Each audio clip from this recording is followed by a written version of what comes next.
Salute India. नमस्कार प्यारे भविष्य निर्माताओं, आप सभी मित्रों का इस यूट्यूब चैनल पर बहुत बहुत हार्दिक स्वागत है। और आज मैं फिर से आपके सामने नई वीडियो को लेकर आया हूं। और ये वीडियो हमारे ईवीएस का प्रैक्टिस शीट नंबर 14। ठीक है मित्रों, बहुत ही लाजवाब क्वेश्चन आपके सामने प्रस्तुत हो रहे हैं। तो प्लीज़ आपसे रिक्वेस्ट है कि आप इस प्लेलिस्ट को ही पूरी प्लेलिस्ट को अपने मित्रों के साथ साझा जरूर करें ताकि उनको इसका लाभ मिल सके। बहुत ही लाजवाब क्वेश्चन है। आज हम पारिस्थितिकी से संबंधित भी कुछ महत्वपूर्ण फैक्ट हैं, कुछ महत्वपूर्ण अवधारणा हैं, उनको समझने की पूरी कोशिश करेंगे। ठीक है मित्रों, बहुत ही लाजवाब सेशन है। और मैं आपको पहले बता देता हूँ कि आज हम कृषि के प्रकार के बारे में जानकारी प्राप्त करेंगे और आपको इस प्रकार से याद करवा दूंगा कि वास्तव में आपको कहीं पर भी कुछ भी रट्टा मारने की कोई ज़रूरत नहीं पड़ेगी। ठीक है, बस एक बार पूरी वीडियो को बिल्कुल सलीके से देख लें, आपका हर एक डाउट कंप्लीट हो जाएगा। मित्रों, कभी भी डरना की जरूरत नहीं है। अगर आप इस प्रैक्टिस शीट को अच्छी तरीके से देख लेते हैं, रिवाइज कर लेते हैं, तो मेरा मानना है आपका हर प्रकार की उदाहरण है, फैक्ट है, बिल्कुल कंप्लीट हो जाएगी। ठीक है, तो चलो मेरे प्यारों, बात करते हैं कृषि के प्रकार। ठीक है, मतलब किस प्रकार की कृषि की जाती है, उसे क्या नाम दिया जाता है। ठीक है, तो मैं बता दूं, जो मधुमक्खी पालन होता है उसे एपी कल्चर कहते हैं। क्या कहते हैं? एपी कल्चर कहते हैं। क्या कहते हैं? एपी कल्चर कहते हैं मधुमक्खी पालन को। अब देखते हैं इसके लिए ट्रिक क्या अपनाते हैं।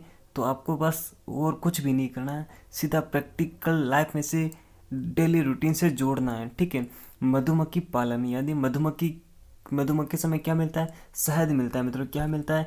शहद मिलता है। क्या मिलता है? शहद मिलता है। ठीक है, तो कभी आपका मित्र आ जाता है और आपके पास शहद हो तो आप क्या बोलते हैं? ए पी ले, ए पी ले। एपी कल्चर क्या बोलते हैं? ए पी ले शहद पी ले, ए पी ले शहद पी ले। तो एपी कल्चर मधुमक्खी पालन क्या होता है? एपी कल्चर मधुमक्खी पालन। ठीक है, ओके, बिल्कुल याद हो गया बिंदास तरीके से। ए पी ले एपी कल्चर मधुमक्खी पालन कभी भी नहीं भूलोगे। और टेट एग्जामों में, रीट में विशेषकर इससे संबंधित क्वेश्चन अपडेट हो जाते हैं, बार बार पूछे जाते हैं। ठीक है, तो ए पी ले शहद पी ले, अरे प्यारे शहद पी ले, ए पी ले शहद पी ले, मधुमक्खी पालन। ठीक है, अब बात करते हैं मत्स्य पालन यानी मछली पालन को क्या कहते हैं? तो पीसी कल्चर कहते हैं। क्या कहते हैं? पीसी कल्चर कहते हैं। क्या कहते हैं मित्रों? पीसी कल्चर कहते हैं। किसे कहते हैं? मछली पालन को या फिर मत्स्य पालन को। तो आप मुझे बताओ कि जो मछली खाते हैं, ठीक है, जो मछली का सेवन करते हैं, वो क्या मछली को सीधा सीधा निगल जाते हैं? नहीं, कतई सीधा सीधा नहीं निगलते हैं। वो मछली की क्या करते हैं? मान लीजिए ये कोई मछली रानी है, ठीक है, और वो उस मछली के क्या करेंगे? पीस करेंगे। क्या करेंगे मित्रों? पीस करेंगे। ठीक है, ये तो कोई मछली रानी है और इसको वो क्या करेंगे? छोटे छोटे पीस करेंगे। क्या करेंगे? छोटे छोटे पीस करेंगे। तो मत्स्य पालन को पीसी कल्चर कहते हैं। आप इसका अर्थ अन्यथा कतई ना लें कि यहाँ तो पालन की बात हो रही है और सर बता रहे कि इसका पीस करें। नहीं, हम तो बस याद करने के पर्पज से इसको थोड़ा को रिलेटेड कर रहे हैं। ठीक है, अगर वास्तव में आपको सेशन अच्छा लग रहा है, पसंद आ रहा है, तो प्लीज़ आपसे रिक्वेस्ट है आप इसे साझा जरूर करें। ठीक है, और इसकी पीडीएफ आपको टारगेट टेट एग्ज़ाम, क्या टारगेट टेट एग्ज़ाम नामक टेलीग्राम चैनल पर मिल जाएगी। ओके, तो उसको ज्वाइन कर लें मित्रों। और जो साथी फेसबुक लाइव देख रहे हैं, प्लीज़ अपने ग्रुपों में से शेयर जरूर कर दें। तो पीसी कल्चर यानी मत्स्य पालन, तो मछली को मछली के जो होता है पीस कर करके खाया जाता है, उसे काट काट कर पीस कर करके खाया जाता है।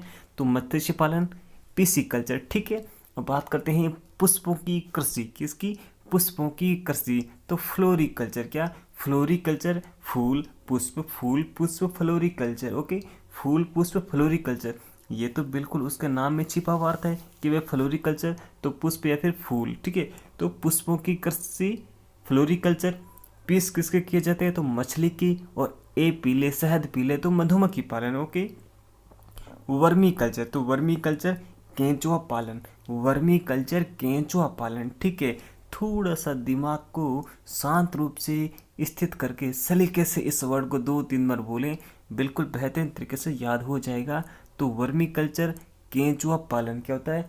वर्मी कल्चर केंचुआ पालन। ठीक है, बात करते हैं कुछ और महत्वपूर्ण सब्जियों की कृषि, विभिन्न प्रकार की सब्जियां। ठीक है, उनकी कृषि की जाती है तो उसे क्या कहा जाता है, उस कृषि को क्या नाम दिया जाता है? तो ओलेरी कल्चर। क्या? ओलेरी कल्चर। ओ भिंडी ले ले, आलू ले ले, गोभी ले ले, बैंगन ले ले, ओलेरी ओलेरी ओ ले ले।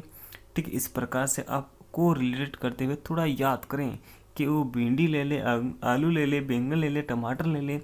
तो ओलेरी कल्चर किस में होता है? सब्जियों में होता है। ठीक है, मतलब सब्जियों की जो कृषि होती है उसे क्या कहते हैं? ओलेरी कल्चर कहते हैं। और एक चीज़ आपको बता दूं, क्या बता दूं, कि जो आयोडीन होता है ना, आयोडीन वो सर्वाधिक किस में होता है? मित्रों आप कमेंट करेंगे, जो भी साथी लाइव देख रहे हैं, आयोडीन किस में होता है? तो आपका आंसर होगा कि नमक में। जी साथियों, सर्वाधिक आयोडीन नमक में नहीं होता है। आयोडीन होता है बैंगन में। किस में होता है? बैंगन में होता है आयोडीन। सर्वाधिक आयोडीन होता है बैंगन में होता है। किस में होता है? बैंगन में होता है मित्रों। ठीक है, अब देखो अंगूर की कृषि को क्या कहा जाता है? देखो हमने देखा ओ ले ले सब्जी को नाम ले ले, है ना, ओ ले ले सब्जियों के नाम ले ले। तो सब्जियों की खेती को क्या कहते हैं? ओलेरीकल्चर। वीटीकल्चर। किसको? वीटीकल्चर। अंगूर को क्या कहते हैं? वीटीकल्चर कहते हैं। अंगूर की खेती को वीटीकल्चर कहते हैं, या फिर अंगूर की कृषि को वीटीकल्चर कहा जाता है। ठीक है, तो अंगूर में क्या है? विटामिन है। क्या है? विटामिन है। तो अंगूर खा ले, शहद पी ले। शहद यानी मधुमक्खी पालन, एपीकल्चर।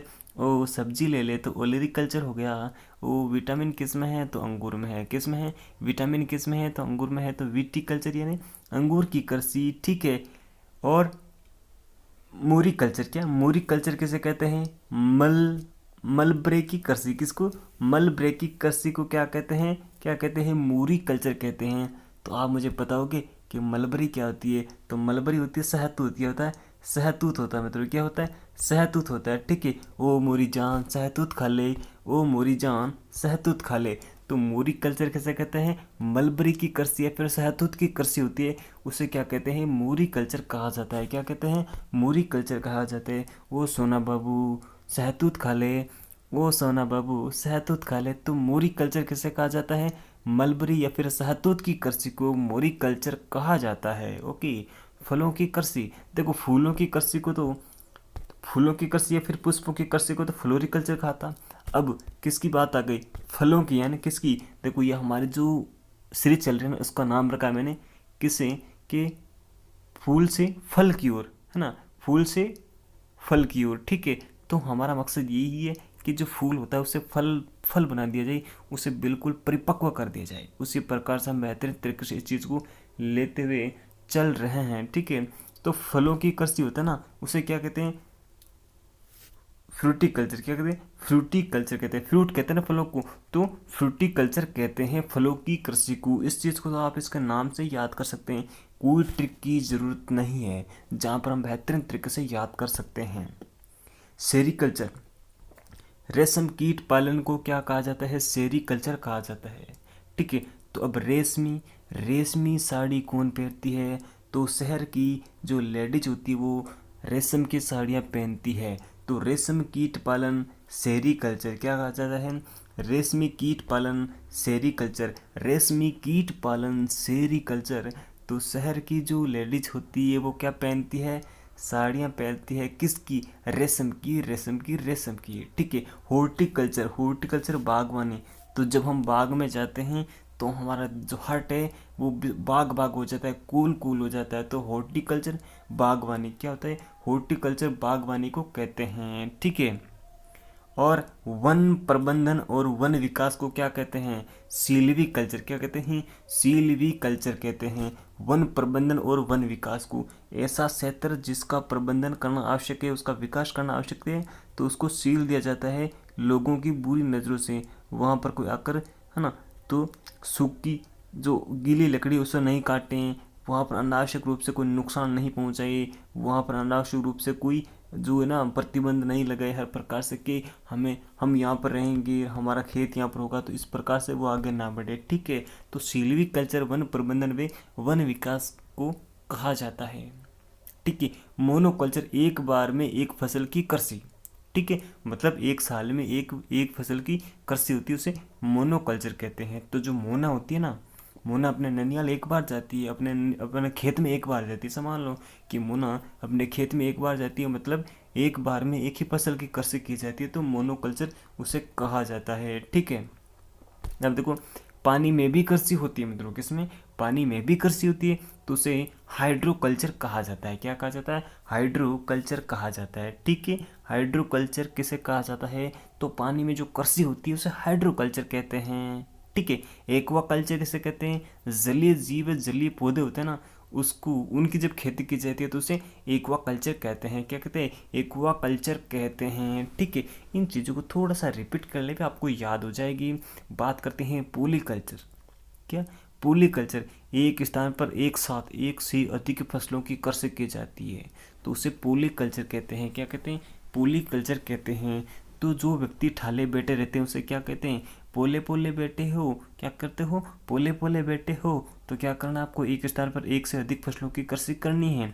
ठीक है, पोले पोले मत बैठे रहो, आपको एक स्थान पर एक साथ एक से अधिक फसलों की कृषि करनी है, तो पोले पोले मत बैठे रहो। ठीक है, हमने बहुत ही बेहतरीन तरीके से इनको याद किया है। अब हम जान लेते हैं आज के जो हमारे शानदार शानदार क्वेश्चन है उनके बारे में थोड़ी डिटेल से जानकारी प्राप्त कर लेते हैं। ठीक है, फिर कहोगे कि हमें तो ये चीज़ बता दी और हमारे क्वेश्चन कंप्लीट नहीं हुए, तो हमारे क्वेश्चन भी कंप्लीट होने जरूरी है। ठीक है, लाजवाब तरीके से आपके सामने क्वेश्चन आ रहे हैं कि फिरन, अरे मित्रों फिरन, अरे फिरन क्या, अरे फिरन का नाम सुनते ही आपके दिमाग में बहुत अच्छी अच्छी चीज़ आ जाती है कि फिरन, तिरंगा, बुर्गा, पठानी सूट, कसाबा, है ना, कुंटोफ, घोंचा, याद आई नहीं वो चीज़ें जो मैंने पिछले वीडियो में आपके सामने क्लियर की थी। तो फिरन पुरुषों व महिलाओं के वस्त्र प्रसिद्ध हैं, कहाँ के हैं, एमपी के हैं, झारखंड के हैं, जम्मू कश्मीर के हैं, मणिपुर के हैं। तो मित्रों फिरन जो काफ़ी बार एग्जाम में आ चुका है वो जम्मू कश्मीर का एक वस्त्र है। ठीक है, पुरुषों और महिलाओं द्वारा पहने जाने वाला ढीला ढाला चोगा होता है। क्या होता है, ढीला ढाला चोगा होता है। ठीक है, और तिरंगा भी कहाँ का है, जम्मू कश्मीर का है। ठीक है, और बुर्गा भी जम्मू कश्मीर का। जो पठानी सूट होता है, ठीक है, वो पठान लोग ज़्यादा पहनते हैं, ये श्रीनगर का फेमस है। कहाँ, श्रीनगर का फेमस है क्या, पठानी सूट। क्या है, पठानी सूट। ठीक है, और लद्दाख का क्या है, कुंटोफ और घोंचा। क्या है, कुंटोफ और घोंचा। और तो कसाबा क्या होता है, कसाबा होता है लाल रंग की टोपी। क्या होती है, लाल रंग की जो टोपी होती है उसे कसाबा कहा जाता है। ठीक है, ऑप्शन सी आपका बिल्कुल करेक्ट हो गया। बात करते हैं हैंडलूम मार्क का शुभारंभ किया गया। जो हैंडलूम मार्क होता है उसका शुभारंभ कब किया गया, 2008 में, 2006 में, 2015 में, या फिर 2014 में। तो मित्रों ऑप्शन बी आपका बिल्कुल करेक्ट हो जाता है यहाँ पर। और ऑप्शन बी बोलता है कि 2006 में हैंडलूम मार्क का शुभारंभ किया गया। ओके, बात करते हैं 272 नंबर क्वेश्चन की। नायलॉन क्या है, नायलॉन, डेकार्न, रेयोन और विस्कोस क्या है, ये चीज़ें क्या है। ठीक है, रेयोन, नायलॉन, ये चीज़ें क्या हैं, तो प्राकृतिक रेशे हैं, या फिर रेशम के रेशे हैं, या फिर कृत्रिम रेशे हैं। तो मित्रों ये जो सारी सारी चीज़ें ना, नायलॉन वगैरह, ये क्या है, कृत्रिम रेशे हैं। कौन से रेशे हैं, कृत्रिम रेशे हैं प्यारे मित्रों। तो ये कौन से रेशे हैं, कृत्रिम रेशे हैं। ठीक है, बात करते हैं अगले क्वेश्चन की। और अगला क्वेश्चन आपके सामने इस प्रकार से प्रस्तुत हो रहा है। भगवान, अरे वाह, क्या नाम है, भगवान नहीं है ना, भगवान तो नहीं है, ये तो नाम है भागवान। भागवान कोष्टिंग में पुरुष है। भागवान का वस्त्र प्रसिद्ध है, पुरुषों का जो वस्त्र है भागवान, वो कहाँ का फेमस है जी, झारखंड का है, एमपी का है, मणिपुर का है, या फिर उड़ीसा का है। तो मित्रों जो भागवान पुरुषों का वस्त्र है वो कहाँ का फेमस है, झारखंड का फेमस है। कहाँ का है जी, झारखंड का फेमस है। बस एक ही चीज़ है कि आप इन वस्त्रों को कैसे याद करेंगे, तो वस्त्र को बिल्कुल आप लिख लें और दिन में 1-2 बार, सप्ते में 4-5-6 बार आप उसको थोड़ा सा एक बार देख लें, ससरी नज़रों से देख लेंगे ना, तो आपके दिमाग में वो चीज़ स्थायित्व ग्रहण कर लेगी। ठीक है ना, कोई रटने की जरूरत नहीं है। आप छत पे घूम घूम के उनको रट्टा मारो, कतई जरूर नहीं है। बिल्कुल बिंदास तरीके से खुले दिमाग से उनको आप थोड़ी सी अच्छी नज़रों से देख लेवे, निहार लेवे, उनको बिल्कुल याद हो जाएंगे। ठीक है, बात करते हैं सारंगी, फैनिक, इनाफी, ये जो वस्त्र है ना महिलाओं के, ये कहाँ के प्रसिद्ध है मित्रों। सारंगी, फैनिक, इनाफी, ये जो वस्त्र हैं ये उड़ीसा के हैं, मणिपुर के हैं, या फिर झारखंड के फेमस हैं, या फिर आंध्र प्रदेश के फेमस हैं। तो जो भी साथी देख रहे हैं, ये मणिपुर की जो महिलाएं होती है इन वस्त्रों को धारण करती है, ये उन वस्त्रों के नाम है। ओके, ऑप्शन बी आपका बिल्कुल राइट हो रहा है। बात करते हैं 275 नंबर क्वेश्चन की, और ये क्वेश्चन आपके सामने इस प्रकार से है मित्रों कि सरारा, लांचा और फुलकारी क्या है? सरारा, लांचा और फुलकारी। फुलकारी ड्रेस तो आपने शायद काफ़ी देखी होगी। ऐसे कौन से सॉन्ग सुनते हो जहाँ पर फुलकारी वस्त्र ज़्यादा पहने जाते हैं? ठीक है ना। तो साथियों, फुलकारी वस्त्र पहने जाते हैं पंजाब में। कहाँ पहने जाते हैं? पंजाब में फुलकारी वस्त्र पहने जाते हैं, और सबसे ज़्यादा फेमस ये है पंजाबी सूट। ओके, सरारा, लांचा, फुलकारी पंजाब में पहने जाने वाली जो महिलाएं हैं उनके वस्त्र हैं। ठीक है मित्रों, बात करते हैं अगले क्वेश्चन की, और अगला क्वेश्चन आपके सामने इस प्रकार है। माहेश्वरी साड़ी प्रसिद्ध है, कहाँ की है जी? माहेश्वरी साड़ी कहाँ की फेमस है? राजस्थान की है, उड़ीसा की है, मध्य प्रदेश की है, या फिर यूपी यानी उत्तर प्रदेश की है? तो जो हमारा बाघ राज्य है, कौन सा बाघ राज्य यानी टाइगर स्टेट, कौन सा है? एमपी। एमपी में सर्वाधिक टाइगर है। ठीक है, रिजर्व है। तो बात करते हैं, माहेश्वरी साड़ी भी वहीं की फेमस है। कहाँ की फेमस है? मध्य प्रदेश की माहेश्वरी साड़ी प्रसिद्ध है, फेमस है। ठीक है मित्रों, ऑप्शन सी आपका बिल्कुल यहाँ पर करेक्ट हो जाता है। जो भी साथी फेसबुक यानी FB पर लाइव देख रहे हैं, ठीक है, FB पर लाइव देख रहे हैं, प्लीज़ आपसे रिक्वेस्ट है आप इस वीडियो को ज़्यादा से ज़्यादा लोगों के साथ शेयर करें, ताकि उनको भी इसका लाभ मिल सके। अरे प्यारे, कमेंट करो कि आपको कौन कौन से आंसर आ रहे हैं और किस क्वेश्चन में आपको क्या दिक्कत हुई है। ठीक है, बात करते हैं 277 नंबर क्वेश्चन की, और क्वेश्चन आपके सामने इस प्रकार से है। कारोस, ये कोई वस्त्र का नाम है, कहाँ पर पहना जाता है?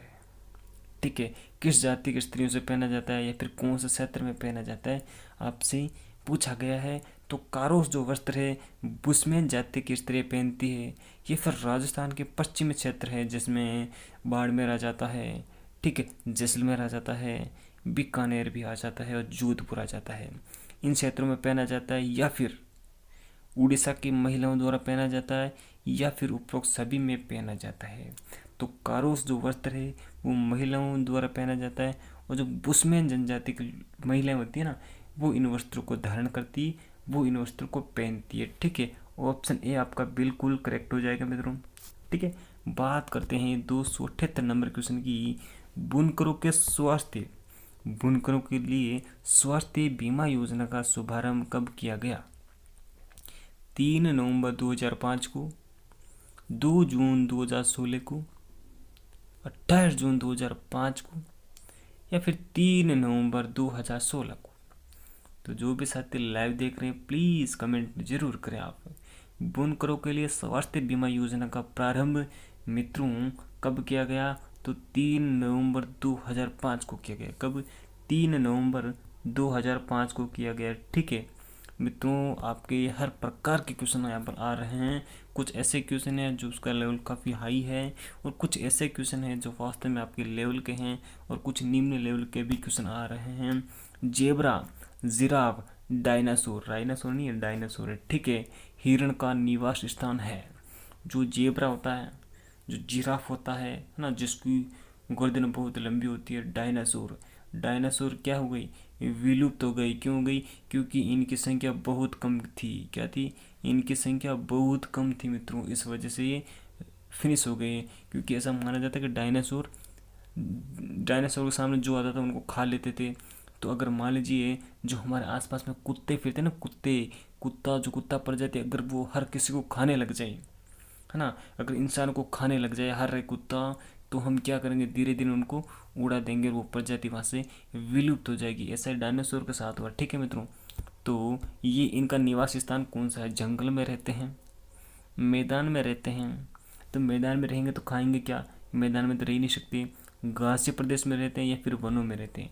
तो मित्रों घासीय प्रदेशों में ये इनका निवास स्थान होता है। ठीक है, जेब्रा है, जिराफ है, डायनासोर है, हिरण है। ठीक है, अब मुझे बताओगे आप कि काले हिरण कहाँ के फेमस हैं? हाँ, मतलब सर्वाधिक संख्या में काले हिरण कहाँ देखने को मिलते हैं? तो राजस्थान का एक जिला है।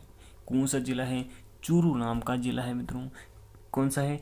चूरू नाम का एक जिला है, और उस चूरू नाम के जिले में एक है क्षेत्र है कौन सा है, ताल छापर। कौन सा है, ताल छापर। और उस ताल छापर क्षेत्र में क्या है, काले हिरण आपको बहुत ज़्यादा देखने को मिलेंगे।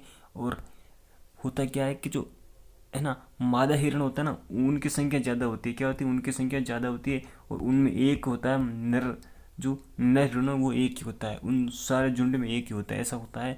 और ये हमने आसानी से देखा है क्योंकि हमसे तो थोड़ा सा दूर है ताल छापर। यहाँ पर लगभग आपको 1500 समथिंग हिरण देखने को मिल सकते हैं। पूरे ताल छापर में 1500 से समथिंग काले हिरण देखने को मिलते हैं मित्रों। ठीक है, बहुत बड़ी छलांग लगाते हैं और जब ये भागते हैं दौड़ते हैं ना तो बहुत ही अच्छे लगते हैं। ठीक है, बात करते हैं मित्रों हम 281 नंबर क्वेश्चन की। और ये क्वेश्चन आपके सामने इस प्रकार से है, ध्रुवीय भालू की खाल से बने एस्किमो जनजाति के ग्रीष्मकालीन अवकाश जो आवास होते हैं वो क्या कहलाते हैं। ध्रुवीय भालू की खाल से बने एस्किमो जनजाति के जो ग्रीष्मकालीन आवास होते हैं ना वो क्या कहलाते हैं। देखो, आपको एक हिदायत देना चाहूँगा कि जितनी भी जनजातियाँ हैं भारत में, ठीक है, उनके पूरे नाम आप थोड़े देख लें, उनके थोड़े से आप उनके नाम देख लें। ठीक है, और उनके संबंधित अगर कोई अच्छा सा फैक्ट है उसको आप थोड़ा ध्यान कर लेवे। और उनके आवास का नाम क्या है वो देख लेवे। वो जनजाति कहाँ से बिलोंग करती उसको देख लेवे। और जितने भी राज्य हैं उन राज्य में कौन कौन से नेशनल पार्क हैं जो फेमस हैं, ठीक है ना, वो जो विशेष किसी चीज़ के लिए फेमस है उनको ज़रूर देख लेना, क्योंकि उनसे क्वेश्चन पुट ऑफ होने की बहुत ज़्यादा संभावना रहती है। ठीक है, तो ध्रुवीय भालू की खाल से बने एस्किमो जनजाति के जो ग्रीष्मकालीन अवकाश होते हैं उन्हें ट्यूपिक कहा जाता है। क्या कहा जाता है, ट्यूपिक कहा जाता है। ठीक है, ओके मित्रों, उसे क्या कहा जाता है, ट्यूपिक कहा जाता है। ठीक है, और अगर आपको पूछ लिया जाए कि सर्दी में जो है ना आवास बनाते हैं उनका क्या नाम है, तो उनका नाम होता है इग्लू। क्या नाम होता है, इग्लू होता है। यहाँ पर जो ऑप्शन बी है मित्रों आपका बिल्कुल करेक्ट हो जाता है। ठीक है, बात करते हैं 282, क्रो या मरो हार्मोन किस हार्मोन को कहा जाता है। क्या कहा जाता है, क्रो या मरो हार्मोन किस हार्मोन को कहा जाता है। एड्रिनलिन हार्मोन को, थायरोक्सिन हार्मोन को, या फिर थाइमोसिन हार्मोन को, या फिर मिलेटोनिन हार्मोन को। ठीक है मित्रों, तो क्रो या मरो किस हार्मोन को कहा जाता है, तो आपका ऑप्शन राइट है, बिल्कुल एड्रिनलिन हार्मोन को कहा जाता है। ठीक है, तो आप मुझे बताएंगे कि एड्रिनलिन हार्मोन किस ग्रंथि से स्रावित होता है, तो आपको सीधा सा आंसर होना चाहिए अधिवृक्क ग्रंथि। कौन सी, अधिवृक्क ग्रंथि से एड्रिनलिन हार्मोन स्रावित होता है या फिर निकलता है। ठीक है, इसे एड्रिनल ग्रंथ भी बोलते हैं। क्या बोलते हैं, एड्रिनल ग्रंथि भी बोलते हैं। ठीक है मित्रों, आपको बता दूं ये जो एड्रिनल ग्रंथि होती है ना, ये शरीर के दाएं जो वक्र होता है उस वक्र पर क्या है, टोपी नुमा संरचना में होता है। किस संरचना में, टोपी नुमा संरचना में होती है। ठीक है, इसके भी दो भाग होते हैं मित्रों। ठीक है, अब आपसे पूछा ये गया कि क्रो या मरो हार्मोन किसे कहते हैं, तो एड्रिनलिन को कहते हैं। तो क्वेश्चन तो यही उठता है कि इस हार्मोन को क्रो या मरो हार्मोन क्यों कहते हैं, क्योंकि मित्रों ये संकटकालीन जो परिस्थिति होती है आपके सामने उससे बचाने का कार्य करता है। ठीक है, मतलब संकटकालीन जो परिस्थिति होती है, अचानक में कोई कार्य आपके सामने ऐसा घटित हो जाए जिससे आप पहले वास्तव में रूबरू नहीं थे, उससे बचाने का कार्य कौन करता है, एड्रिनलिन हार्मोन करता है। ठीक है, बात करते हैं ऑप्शन बी की, थायरोक्सिन हार्मोन। जो थायरोक्सिन हार्मोन है वह किस ग्रंथि से स्रावित होता है, तो मित्रों थायराइड ग्रंथि है ना, थायराइड ग्रंथि जो अंतःस्रावी तंत्र की सबसे बड़ी ग्रंथि है ना, उससे थायरोक्सिन हार्मोन का स्रावण होता है। और ये ग्रंथि कहाँ पाई जाती है, तो जो ट्रेकिया होती है ना मित्रों, क्या ट्रेकिया होती नहीं है ना, श्वास नली के दोनों ओर एच आकार में पाई जाती है। किस आकार में, एच आकार में पाई जाती है। और इसी ग्रंथि से जो थायराइड ग्रंथि है, इसी ग्रंथि से थायरोक्सिन हार्मोन का स्रावण होता है। क्या होता है, थायरोक्सिन हार्मोन का स्रावण होता है। ठीक है, और इस हार्मोन की अगर मात्रा होती है ना वो ज़्यादा हो जाए ना तो भी क्या होता है, घेंगा रोग हो जाता है। और यह हार्मोन क्या करता है, आयोडीन की मात्रा पाई जाती है। इसमें क्या पाई जाती है, इस हार्मोन में आयोडीन की मात्रा पाई जाती है। किसकी, आयोडीन की मात्रा पाई जाती है। ठीक है मित्रों, ओके, तो क्या करता है, जो शरीर में आयोडीन की मात्रा को क्या करता है, नियंत्रित करता है। और मैंने आपको पहले कहा था कि बैंगन होता है ना, बैंगन, उसमें सर्वाधिक आयोडीन की मात्रा पाई जाती है। ठीक है। अब देखो, आयोडीन की कमी से शरीर में कौन सा रोग होता है? घेंगा रोग होता है या फिर गलगंड रोग होता है। और उस कमी को पूरा करने के लिए थायरोक्सिन हार्मोन कार्य करता है। अब अगर थायरोक्सिन हार्मोन की अगर अधिकता हो गई, क्या कोई अधिकता हो गई ना, तो भी घेंगा रोग हो सकता है। क्या हो सकता है? घेंगा रोग हो सकता है। ठीक है, क्योंकि उसमें अधिक अगर कार्य करेगी ये थायराइड ग्रंथि, तो वो फूल जाएगी और गला सूज जाएगा, फिर हमारे बोलने में भी कठिन आएगी, और इससे गलगंड रोग कहा जाता है। ठीक है मित्रों, आप इस चीज़ के बारे में समझ पाए। और बात करते हैं थाइमोसिन हार्मोन। कौन सा? Thymosin hormone. तो ये थाइमस जो ग्रंथि होता है ना, जो हृदय के आगे होती है, हृदय के आगे और श्वास नली के पीछे होती है ना, एक बटन के आकार की होती है। किस आकार? बटन के आकार की होती है। उस जो थाइमस ग्रंथि होती है उससे थाइमोसिन हार्मोन निकलता है। ठीक है मित्रों, तो ये क्या कार्य करता है? जो थाइमोसिन नामक जो हमारा हार्मोन होता है ना, वो करता है मित्रों लैंगिक परिवर्तन। क्या करता है? लैंगिक परिवर्तन, यानी जो जननांग होता है ना उनको विकसित करता है। किसको? जननांगों को विकसित करता है। मित्रों ऐसा होता है कि जो बाल्यावस्था होती है ना, बाल्यावस्था से वयस्क होने पर धीरे धीरे ये ग्रंथि विलुप्त हो जाती है। क्या होती है? विलुप्त हो जाती है। और थाइमोसिन हार्मोन की कमी होती है ना, उस कारण से अगर मान लीजिए किसी बच्चे में या फिर किसी व्यक्ति में थाइमोसिन हार्मोन की कमी हो गई, तो उसके जो जननांग हैं वो विकसित नहीं हो पाएंगे। क्या नहीं हो पाएंगे? विकसित नहीं हो पाएंगे। और शरीर में प्रतिरक्षा तंत्र का भी प्रतिरक्षा तंत्र वो भी कमजोर हो जाएगा अगर थाइमोसिन हार्मोन नहीं है या फिर उसकी कमी रह गई है तो। एक रह गया है मिलेटोनिन। Melatonin hormone. तो ये किस ग्रंथि से स्रावित होता है? आप कमेंट करेंगे जो भी साथी लाइव देख रहे हैं, है ना। मैं आपसे रिक्वेस्ट करता हूँ कि अगर आपको कोई क्वेश्चन आ रहा है तो उसका कमेंट करें। ठीक है ना। मुझे कितना आ रहा था मैं आकलन स्वयं करूँगा, तो आप स्वयं करेंगे। ठीक है। गलत हुआ तो क्यों हुआ, कारण जानेंगे आप इसी क्वेश्चन में। ठीक है। अब देखो, जो मिलेटोनिन हार्मोन है ये क्या है, इसके बारे में हम जानकारी प्राप्त कर लेते हैं। जो पीनियल काय ग्रंथि है ना, कौन सी? पीनियल काय ग्रंथि। कौन सी? पीनियल काय ग्रंथि, जिसे शरीर की जैविक घड़ी भी कहा जाता है और मानव की तीसरी आंख भी पीनियल काय ग्रंथि को ही कहा जाता है। ठीक है। और ये जो पीनियल काय ग्रंथि है ना, ये मिलेटोनिन हार्मोन को स्रावन करती है, जिसमें मिलेनिन एक वर्णक पाया जाता है। किस नाम से? मिलेनिन। क्या? मिलेनिन, जो क्या करता है? इंसान को गोरा और काला बनाता है। वर्णक होता है जो क्या करता है? त्वचा के रंग का निर्धारण करता है मित्रों। ठीक है। तो आई थिंक इस चीज़ को समझ पाएंगे। और वृद्धावस्था में ये जो पीनियल ग्रंथि है ना, ये समाप्त हो जाती है लगभग। पीनियल ग्रंथि समाप्त हो जाती है। ठीक है ना, वृद्धावस्था में। और बाल्यावस्था से जो वयस्क अवस्था आती है ना, उस तक थाइमस ग्रंथि भी क्या होती है? विलुप्त हो जाती है। ओके। बात करते हैं मित्रों 283 नंबर क्वेश्चन की। अग्नाशय ग्रंथि में लैंगरहैंस दीपिका, है ना, लैंगरहैंस दीपिका पाई जाती है। उसमें कौन सी कोशिकाएं पाई जाती है वो आपसे पूछा गया है। ठीक है। अग्नाशय ग्रंथि जो अंतःस्रावी ग्रंथि भी है और बहिस्रावी ग्रंथि भी है। ठीक है। इससे अग्नाशय रस निकलता है और इसे मिश्रित ग्रंथि भी कहते हैं। कौन सी ग्रंथि? मिश्रित ग्रंथि भी कहते हैं, क्योंकि ये एक अंतःस्रावी और बहिस्रावी दोनों प्रकार की ग्रंथि इस वजह से। ठीक है। तो इसमें जो लैंगरहैंस द्वीपिका पाई जाती है उसमें एल्फा कोशिका पाई जाती है, बीटा कोशिका पाई जाती है और गामा कोशिका, तीनों कोशिकाएं पाई जाती है। ठीक है। और इनका अलग अलग कार्य होता है। ठीक है। क्या करता है? ग्लूकोज जो होता है ना, ग्लूकागोन। क्या? ग्लूकागोन, ये ना शर्करा की मात्रा को कौन बढ़ाता है? अल्फा कोशिका। ठीक है। और रक्त में शर्करा की मात्रा को कम कौन करता है? यानी उसको कम, देखो ये तो बढ़ाती है और ये कम करती है। ठीक है। और ये जो गामा कोशिका है ना, ये क्या करती है? इससे क्या करते हैं? इससे इन दोनों को कार्य को नियंत्रित करती है। किसको? इन दोनों के कार्य को नियंत्रित करती है। ये तो जो रक्त में शर्करा की मात्रा को बढ़ाता है। ठीक है, अल्फा कोशिकाएं। और इनसे एक विशेष प्रकार के हार्मोन निकलते हैं और वही हार्मोन, जैसे आपने नाम सुना इंसुलिन हार्मोन। क्या? इंसुलिन। ये क्या करता है? रक्त में शर्करा की मात्रा को कम करता है। क्या करता है? कम करता है ये हार्मोन। ठीक है। और ग्लूकागोन होता है ना, वो अल्फा कोशिकाओं से निकलता है और जो इंसुलिन होता है वो बीटा कोशिकाओं से निकलता है। ठीक है।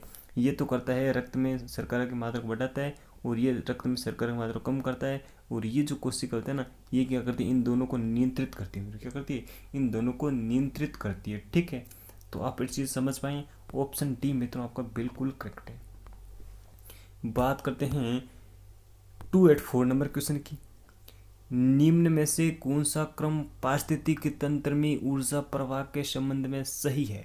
यूपी टेट 2018 का क्वेश्चन है, लाजवाब क्वेश्चन है, जरा गौर फरमाओ मित्रों, गौर फरमाओ इस पर।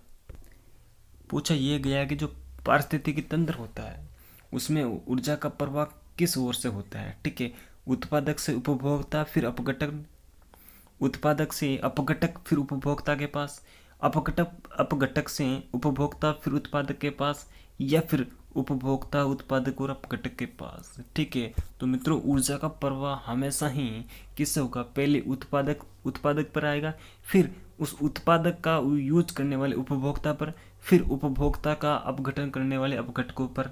उसकी ओर ऊर्जा का क्या होता है? संचरण होता है, फिर ऊर्जा का प्रवाह होता है। ठीक है, तो ऑप्शन जो ए है आपका बिल्कुल करेक्ट है मित्रों। क्या है? ऑप्शन ए आपका बिल्कुल करेक्ट है। मैं आपको एक क्वेश्चन पूछूं कि भाई पारिस्थितिकी किसे कहते हैं? क्या पारिस्थितिकी किसे कहते हैं? तो पर्यावरण में किसी भी अगर घटक का हम अध्ययन कर रहे हैं वो पारिस्थितिकी है। क्या किसी भी घटक का अध्ययन कर रहे हैं वो पारिस्थितिकी है।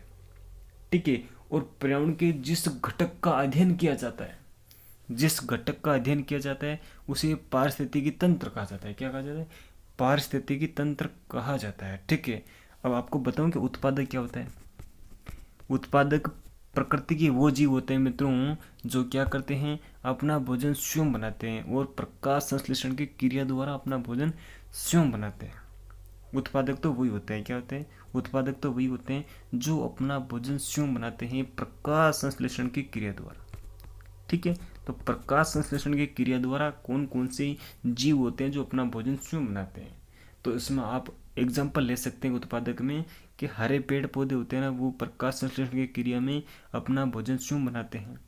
ठीक है, एक तो आप हरे पेड़ पौधे इसका वो ले सकते हैं उदाहरण। एक होते हैं शैवाल। क्या होते हैं? शैवाल या फिर सुनहरे शैवाल। शैवाल भी इसके क्या है? एग्जाम्पल है। ठीक है, और क्या लिख सकते हैं? और आपने नाम सुना होगा मित्रों कि जो इसका जो और एग्जाम्पल है वो साइनोबैक्टीरिया है। कौन सा है? साइनोबैक्टीरिया, यानी नील हरित शैवाल। नील हरित जो शैवाल है ना वो भी इसका आंसर होता है। ठीक है मित्रों, मतलब एग्जाम्पल होता है किसका? उत्पादक का। अब बात करते उत्पादक तो हो गए हरे पेड़ पौधे। अब उपभोक्ता क्या होते हैं? तो प्रकृति की इस प्रकार के जीव मित्रों जो क्या करते हैं, उत्पादक को खाते हैं, मतलब उत्पादक से प्रत्यक्ष या अप्रत्यक्ष रूप से उसको उसका सेवन करते हैं, उस पर निर्भर रहते हैं। पेड़ पौधों पर जो जीव निर्भर रहते हैं उन्हें उपभोक्ता कहते हैं। और उपभोक्ता भी 3 प्रकार के होते हैं, प्राथमिक, द्वितीयक और तृतीयक। ठीक है, तो जो प्राथमिक उपभोक्ता होते हैं मतलब वो क्या करते हैं, सीधा सीधा पेड़ पौधों को खाते हैं। क्या करते हैं? पेड़ पौधों को खाते हैं, जैसे कि गाय हो गई, बकरी हो गई, खरगोश हो गया, हिरण हो गया, घोड़ा हो गया, हाथी हो गया। ये क्या करते हैं? पेड़ पौधों को खाते हैं, घास फूस को खाते हैं। ठीक है, तो इनसे वो अपना गुजारा चलाते हैं। तो प्राथमिक उपभोक्ता हो गई। द्वितीय उपभोक्ता क्या होते हैं?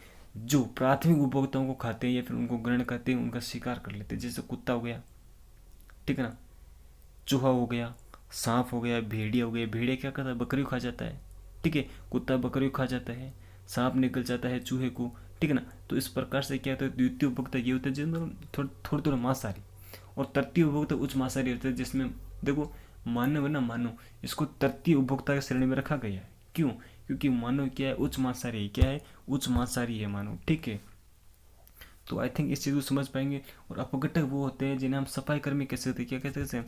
सफाई कर्मी कह सकते हैं, जो है ना, जो जटिल कार्बनिक पदार्थ उन्हें जटिल कार्बनिक पदार्थ होते हैं ना उन्हें सरल कार्बनिक पदार्थों में तोड़ते हैं। मान लीजिए कोई सड़े गले जो कार्बनिक पदार्थ होते हैं ना उनको क्या करते हैं, है ना, सरल कार्बनिक पदार्थों में बदल देते हैं, जैसे बैक्टीरिया है, कवक है, प्रोटोजोआ है। इस प्रकार की बात उनमें आती है। ठीक है मित्रों, तो ऑप्शन ए आपका बिल्कुल यहाँ पर राइट हो रहा है। और हम बात करते हैं 285 नंबर क्वेश्चन की। और ये क्वेश्चन आपके सामने इस प्रकार है, पारितंत्र शब्द का गठन किसने किया? क्या पारितंत्र शब्द का गठन किसने किया आपसे पूछा गया है। ठीक है, तो ऑप्शन है, तो ये क्वेश्चन रीट में आया हुआ है 2018, वो भी हैकल ने है, हेम्बोल्ट है, टेंसले है या फिर ओडम है। तो मित्रों पारितंत्र पारिस्थितिक तंत्र बोल सकते हैं या फिर पारितंत्र भी बोल सकते हैं। तो जो टेंसले है ना, उन्होंने इस शब्द का गठन किया। किसने? टेंसले मोदी ने इस शब्द का गठन किया। ठीक है, तो ऑप्शन जो 3 है आपका बिल्कुल राइट है कि पारिस्थितिक तंत्र में किसी प्रकार का टेंशन मत लो, ये शब्द टेंसले ने दिया है। पारिस्थितिकी तंत्र में किसी भी प्रकार का टेंशन ना लो, यह शब्द टेंसले ने दिया है। ओके मित्रों, बात करते हैं कुछ इसी प्रकार के महत्वपूर्ण चीज़ों की ओर। रीट 2012 का पी क्वेश्चन है, मानव शरीर हड्डियों का ढांचा मात्र रह जाता है, इसका कारण है लंबे समय तक तंबाकू का सेवन करने पर, लंबे समय तक शराब का सेवन करने से, परिवार के लोगों द्वारा नशे करने से, परिवार के लोगों द्वारा तंबाकू ग्रहण करने से। तो मित्रों बिल्कुल सीधा सा राइट आंसर है ऑप्शन 1। लंबे समय तक अगर तंबाकू का सेवन किया जाता है तो मानव शरीर मात्र हड्डियों का ढांचा रह जाता है। ठीक है ना, क्योंकि उसमें कोई कंकाल तंत्र मात्र रह जाता है। तो ऑप्शन 1 आपका बिल्कुल यहाँ पर राइट हो जाता है। ठीक है, बात करते हैं 287 नंबर क्वेश्चन की, पारिस्थितिकी का जनक किसे कहा जाता है। देखो पारितंत्र शब्द का जो जनक है वो तो है टेंसले। पारिस्थितिकी का जनक किसे कहा जाता है? हेगल को, हेम्बोल्ट को, टेंसले को या फिर ओपी ओडम को। तो ऑप्शन जो 4 है वो बिल्कुल राइट है। ओपी ओडम को क्या कहा जाता है? पारिस्थितिकी का जनक कहा जाता है। किसे? पारिस्थितिकी का जनक कहा जाता है ओपी ओडम को। और भारतीय पारिस्थितिकी का जनक किसे कहा जाता है? भारतीय पारिस्थितिकी का जनक किसे कहा जाता है? तो आपका आंसर होना चाहिए प्रोफेसर रामदेव मिश्रा। किसको? प्रोफेसर रामदेव मिश्रा। मित्रों इन्हें भारतीय पारिस्थितिकी का जनक कहा जाता है, प्रोफेसर रामदेव मिश्रा। ये जो फैक्ट मैं ज़्यादातर बता देता हूँ आपको, है ना, इनको आप लिख लिया करें। ठीक है, खाली इनको देखने से आपका कुछ नहीं हो सकता।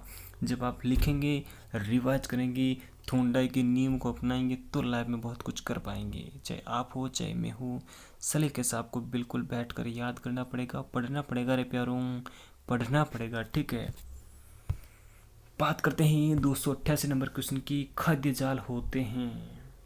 तो खाद्य जाल क्या होते हैं? पहले तो आप ये जानो कि खाद्य जाल क्या होते हैं।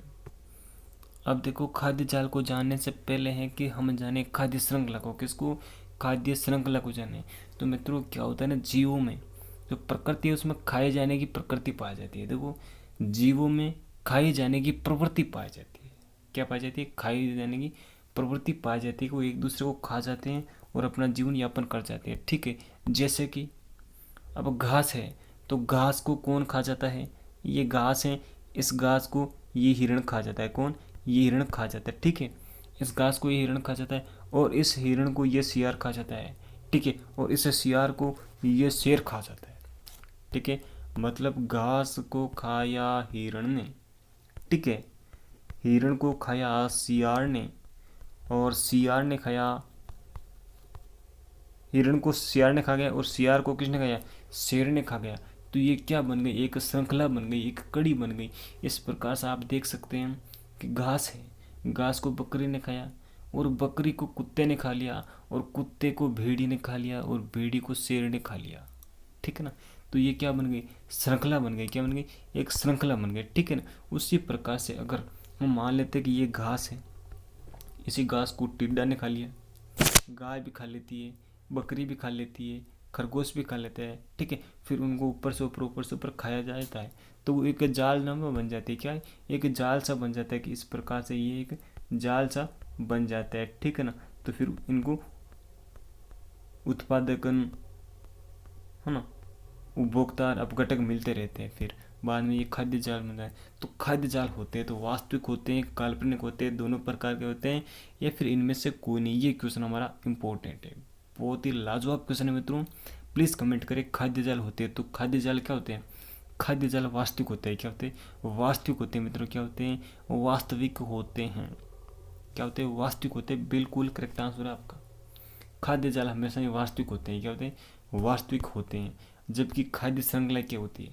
काल्पनिक होती है। क्या होती है? काल्पनिक होती है। अब आप मान के चलो कि हमने खाद्य श्रृंखला बनाई किसकी, कि मान लीजिए कोई घास है। क्या है? कोई घास है, हरा घास है, उसे हिरण ने खाया। किसने खाया? हिरण ने खाया। ठीक है, हिरण को सियार ने खाया, मैंने आपको अभी एग्जाम्पल बताया, और सियार को खाया शेर ने, ये हमने खाद्य श्रृंखला बनाई। तो ये तो काल्पनिक हुई ना, वास्तविक कैसे हुई? वास्तविक तो तब होती है जब घास को केवल और केवल हिरण ही खाता। जरूर ये घास को हिरण ही खाता है? घास को तो बकरी खा सकती है, गाय भी तो खा सकती है, टिड्डा भी तो खा सकता है, ठीक है। हिरण को जरूरी है सियार खाए, है ना? सीधा सीधा शेर भी तो खा सकता है। तो ये चीज़ हुई ना कहीं, ठीक है। सियार भेड़ी को भी, सॉरी, ये जो शेर है वो भेड़ी को खा सकता है, जरूरी है शेर को ही खाए, सीधा हिरण को भी तो खा सकता है। तो ये चीज़ें हमने कल्पना की है, क्या कल्पना की है कि ऐसा हमने एक खाद्य श्रृंखला बनाई है, ठीक है ना। जैसा आप ये भी समझ लो कि जो पादप पलवक होते हैं ना, है ना, जो कहाँ पर तालाब में मिल जाते हैं, उनको क्या होता है, जंतु पलवक, ठीक है। फिर उन्हें कीट, फिर छोटी मछली, है ना, ऐसा करके फिर बड़ी मछली खा जाती है। ये समुद्र है, इसमें पादप पलवक है, फिर इनको जंतु पलवक खा जाते हैं, ठीक है ना। या फिर कोई जंतु पलवक है, इनको क्या खा जाते हैं, कीट खा जाते हैं, कीट को छोटी मछली खा जाती है, वो छोटी मछली को बड़ी मछली खा जाती है। तो ये हमने कल्पना की है, कल्पना का मात्र बनाई है, ठीक है। तो ऑप्शन जो सेकंड आपका बिल्कुल राइट हो जाता है। बात करते हैं 290 नंबर क्वेश्चन की, वायरस होता है। बहुत ही लाजवाब उम्दा क्वेश्चन आपके सामने उठकर आया है। उम्दा क्वेश्चन क्या बोलते हैं, जिसे हम कह सकते हैं कि उम्दा क्वेश्चन आपके सामने उठकर आया है। तो वायरस क्या होता है उसके बारे में आप बताएंगे कि वायरस एक कोशिकीय होता है, बहुकोशिकीय होता है, एक कोशिकीय होता है, या फिर इनमें से कोई नहीं। तो मित्रों वायरस एक कोशिकीय होता है। क्या होता है? एक कोशिकीय होता है। ऑप्शन 3 आपका बिल्कुल राइट होता है। क्या होता है? देखो वायरस होता है ना, वो सजीव और निर्जीव के मध्य की योजक कड़ी है। क्या है? योजक कड़ी है। जैसे कि जब वो किसी कोशिका के संपर्क में आ जाता है तब उसकी प्रजनन क्रिया शुरू हो जाती है और वो संख्या में वृद्धि करने लग जाता है। जब तक वो किसी कोशिका के संपर्क में नहीं आता है तब तक उसकी प्रजनन की जो क्षमता है वो शुरू नहीं हो पाती है और वो अपना जनसंख्या में भी वृद्धि नहीं कर पाता है, ठीक है। जब वो शरीर के बाहर रहता है तब तो निर्जीव अवस्था में रहता है। किस अवस्था में? निर्जीव अवस्था में रहता है, शरीर के बाहर। और जैसे ही वो शरीर में किसी वाहक के साथ प्रवेश कर जाता है तो वो सजीव की तरह, सजीव की भांति व्यवहार करने लग जाता है, ठीक है। तो ऑप्शन जो 3 आपका बिल्कुल राइट है, एक कोशिकीय जीव होता है वायरस। ओके, ऑप्शन 3 आपका बिल्कुल राइट है। तो बहुत ही लाजवाब तरीके से ये सेशन कंप्लीट हुआ है। आपसे एक रिक्वेस्ट है, प्लीज़ आप इसे शेयर जरूर करें अपने मित्रों के साथ, ताकि हमने जो प्रयत्न किया है, अभ्यास किया है, जो मेहनत की है वो सार्थक बन सके और बहुत से लोगों के साथ इसका फ़ायदा मिल सके। तो thank you for watching this video. Salute India, salute. Okay.